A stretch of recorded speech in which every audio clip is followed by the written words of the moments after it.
3, 4.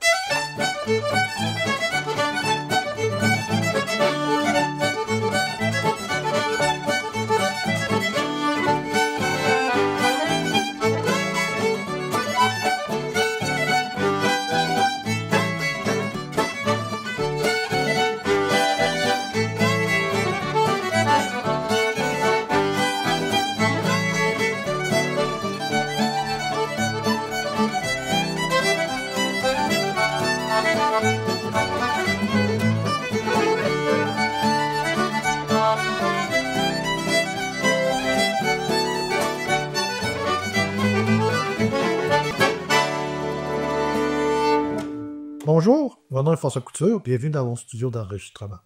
Pour la prochaine émission, vous allez avoir l'occasion d'en apprendre davantage sur la musique traditionnelle du Québec.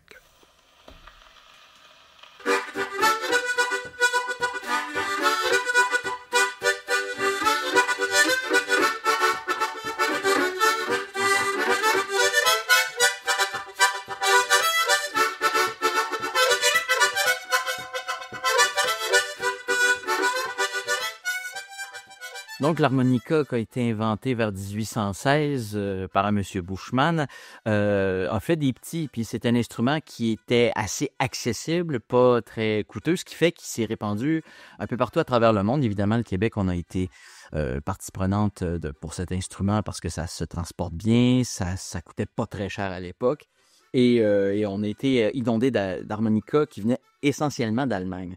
Et donc, celui que j'ai utilisé pour jouer le Rille des Noces d'Argent, c'est un Marienband Echo, un peu semblable à celui que Louis Blanchette, celui qui a popularisé la pièce sur 78 tours, utilisait, sauf que lui avait un modèle simple. Moi, j'ai un truc qui mesure un bon gros pied. C'est 4 harmonicas, chacun de leur côté, et il y a la particularité d'avoir 2 lames. En fait, je ne sais pas si on peut le voir ici à l'écran, mais il y a comme 2 trous, et 2 lames peuvent jouer simultanément, une étant juste et l'autre fausse, ce qui crée un effet de chorus, si on veut. On a gna gna gna gna gna gna. Il y a une espèce de petit battement. Mais aussi, en musique traditionnelle, on utilise ce genre d'instrument-là. Le son en est plus clair, il n'y a pas de vibration dedans. En fait, j'ai commencé la musique très jeune en faisant de la musique traditionnelle québécoise. On était dans un univers dans la région de Trois-Rivières d'où je suis originaire où il y avait beaucoup d'accordéons à 3 rangées. Mais comme les enfants sont d'incroyables éponges, j'ai un jour croisé sur mon chemin la chanson française et l'accordéon piano. La musique traditionnelle, j'en ai toujours écouté, j'ai toujours été fou de ça, et particulièrement par la chanson avec Madame Bolduc, avec Oscar Tifo même, qui flirtait lui entre le folklore et le country. Mais à un moment donné, comme la chanson française a pris toute la place, j'ai un peu délaissé ce genre-là, ce qui fait que, comme je fréquentais beaucoup le Carrefour mondial de l'accordéon de Montmagny, dont je suis maintenant le programmateur, et puis que je rencontrais des gens qui avaient ce répertoire-là de reels, de vases, de ces suites qui étaient tellement beaux et tellement riches. On a vraiment un répertoire qui est à la fois métissé, oui, de la musique irlandaise, écossaise, mais souvent des musiques militaires américaines, des chansonnettes françaises qu'on adaptait à la danse. Et cet aspect-là de mixité, de croisement des communautés, peut-être parce qu'on avait plein de nouveaux arrivants déjà à une certaine époque, moi, au niveau historique et au niveau musical, ça m'a interpellé et c'est là où je me suis réintéressé à la musique traditionnelle. Je ne suis absolument pas un virtuose du petit instrument, j'en joue et je me fais plaisir. Et puis pour moi, c'est déjà tout mon bonheur que d'aborder le répertoire québécois de cette façon-là.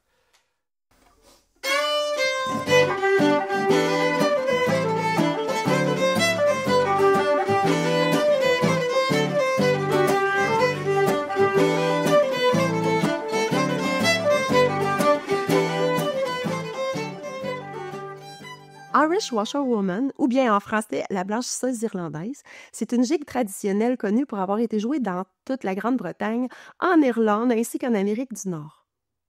Cette gigue a été utilisée dans de nombreux films, dont la fameuse série La petite maison dans la prairie.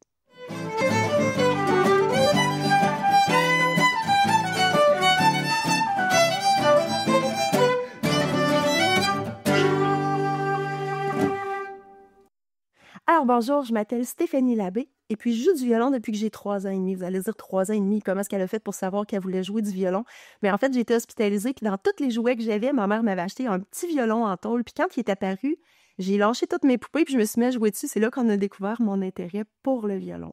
Alors, j'ai commencé la musique classique et très jeune, j'ai commencé à 3 ans et demi, mais à 7 ans, j'ai rencontré un violonneux puis quand je l'ai entendu jouer, j'ai fait « Oh mon Dieu! » Et c'est tellement beau qu'est-ce qu'il joue que si je fais juste de la musique classique, en fait, je ne ferai jamais soigner mon violon comme ce violonneux-là. Alors, c'est là que je me suis mis à m'intéresser à la musique traditionnelle puis à le rencontrer à chaque semaine dans sa cuisine pour apprendre ça à la bonne franquette, comme tout le monde faisait la musique traditionnelle à l'époque par transmission orale. Alors, j'ai appris des tonnes de pièces avec lui. Puis là, ben, par la suite, évidemment, ma passion a progressé. Je suis allée enseigner la musique traditionnelle un peu partout au Canada, dans l'Ouest canadien. Je suis allée aux États-Unis aussi. Et puis, je suis revenue de là. Puis je me suis dit, il faut qu'on ait une école de musique traditionnelle. Alors, j'ai ouvert une école de musique traditionnelle où est-ce que je partage la musique traditionnelle avec les gens qui veulent apprendre le violon. On fait ça en groupe, à la bonne franquette de tradition orale, bien sûr, parce que c'est une fun. La musique traditionnelle a toujours été transmise de génération en génération par l'oralité. Donc, le fait de dire « je t'apprends une pièce ou une chanson » ou je l'entends chez des amis ou je m'en vais dans une région donnée pour faire de la collecte. Puis là arrive cet instrument merveilleux. C'était d'abord des cylindres de cire, mais au moment où le 78 tours apparaît, là, le Québec, en quelque sorte, vient figer sa musique de tradition. Il y a eu des gens qui ont été célèbres parce que le disque ont prolongé leur mémoire. Ça nous permettait à la fois d'avoir non seulement leur répertoire, mais aussi leur façon de jouer. Voici un court aperçu. Alors, j'ai déjà remonté la manivelle et changé l'aiguille, c'était très important. Et c'est parti pour un petit retour dans le temps.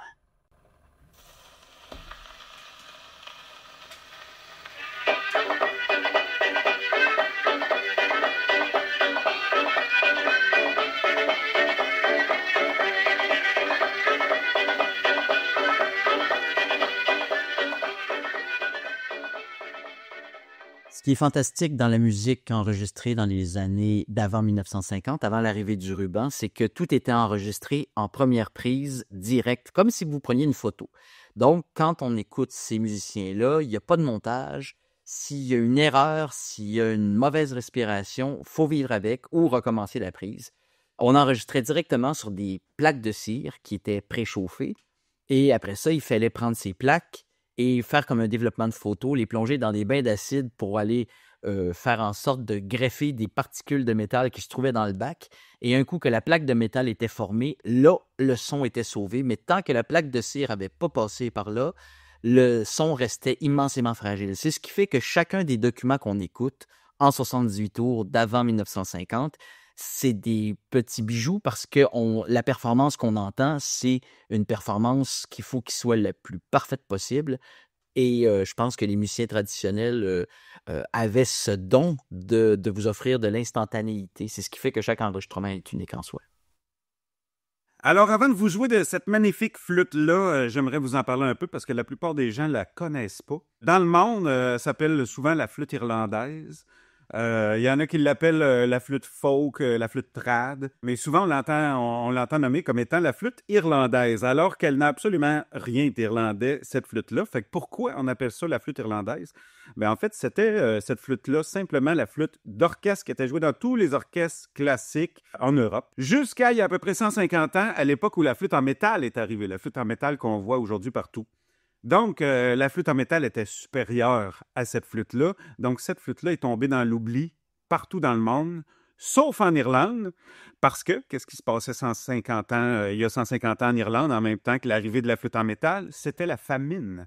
Alors, tout le monde était pauvre là-bas. Les deux événements sont arrivés en même temps, ce qui fait que ces magnifiques flûtes-là, qui étaient encore très, très bonnes à jouer, ils sont tombés aux oubliettes partout, mais ils sont tombés dans les mains des Irlandais qui, eux, pouvaient avoir accès à des très bons instruments pour presque rien, parce qu'elle ne valait plus rien. Donc, cette flûte-là est restée collée en Irlande, et avec le temps, elle a été introduite dans la musique traditionnelle. Les joueurs de flûte se sont mis à imiter les ornementations des violons, puis on l'appelle aujourd'hui encore un peu amoureusement la flûte irlandaise.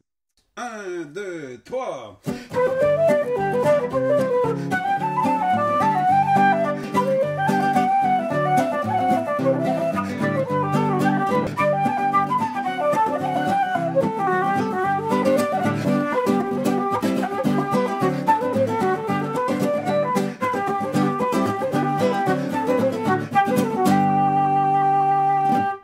Bonjour, mon nom est François Couture, je suis guitariste, on est dans mon studio d'enregistrement chez moi.